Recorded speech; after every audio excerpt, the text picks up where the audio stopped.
15 days to one day, something long hours. I'm wishing that that man would send me flowers anytime it rains. Over and over in the night he comes. You're listening to 89.7 FM Eastside Radio. This is Natasha and the Food and Focus show. And we are going to be talking about food, wine, and spices today. We have amazing food with Alessandro Pavoni, who is just a fantastic chef and owns 2 restaurants called Optimiste at the Spiedo, and if you haven't been there, got to put that on your list. And Spiedo, which is the new one in Westfield. What? I need to train you to pronounce the name of my restaurant. Tell me. It's Spiedo, not Speedo. Okay, so it's Spiedo. Spiedo. Spiedo. Am I saying it sort of right? Perfect. No. Okay, Spiedo. I really appreciate the lesson, but I'm just going to warn you now. Get ready for them calling it Spiedo. And we also have Hesam Bajami, who is from Sami's kitchen. And it's not really a kitchen. It is actually spices that you would use in your kitchen. And I tried these spices out, and we're going to talk about that because everyone knows I'm a rubbish cook. And if I can make anything work, then you got to know the stuff's good. And we also have Charlene and Steve Dad on, who are from Optimiste Wine. So we've got an amazing lineup today of fantastic, fantastic food people. I remember because we had fun. And normally those wine dinners are going to be as boring as batshit. Seriously, I don't think I'm allowed to say that actually. But they can be a little bit boring. But you guys were really fun. I remember, I think I sat there perving at someone's son. He was very good looking at the other table.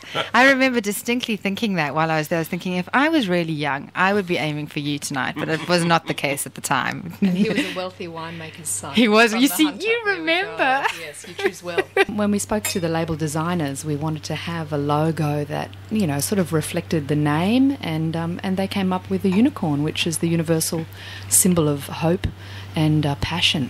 The only thing that worries me about that is that the unicorn no longer exists. It's dead. I mean, if it ever did exist. And so the fact that it is a symbol of hope is slightly worrying because I see you've poured nothing. So far, you are failing hugely in my list of important things. We've brought 2 wines that are unpopular and 1 wine that is unknown. Look, there's Did a you lot say of unpopular? unpopular and unknown. The first one is Semillon. Now, Semillon is one of the great wines of New South Wales. You know, in a world awash with carefully sweetened Sauvignon Blanc, often quite nice. often plays second fiddle.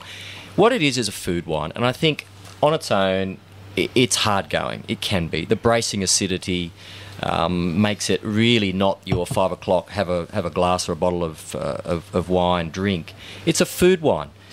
The acids tend to go really well with foods that have a salt component. And that's when it's at its best. So we have the Zaatar. Yep. We have the falafel spices, so you can make your own falafel or just experiment with this one. We have the shawarma spices, which are for red meat, and the shish tawut, which are a chicken or seafood blend of spices, perfect with salmon and prawns and chicken. So.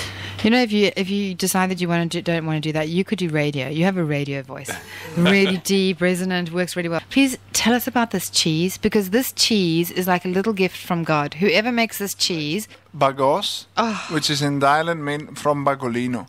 Bagolino is a little town with about 100 people living there, which is close to the town where my mom grew up, which is about 50 people living there, in the middle of the mountain. And they have this town is 1,000 meters above sea level, and they have these cows that live there in winter, and they go up until about 3,000 above sea level in summer to eat the grass. So you got this fresh grass, fresh herbs and flour. it's like sex, because when you need to smell your hands afterwards. I mean, it really is. It's very, it's extremely aromatic. We're going to just hear what's in that dessert quickly. Barbagiata Milanese.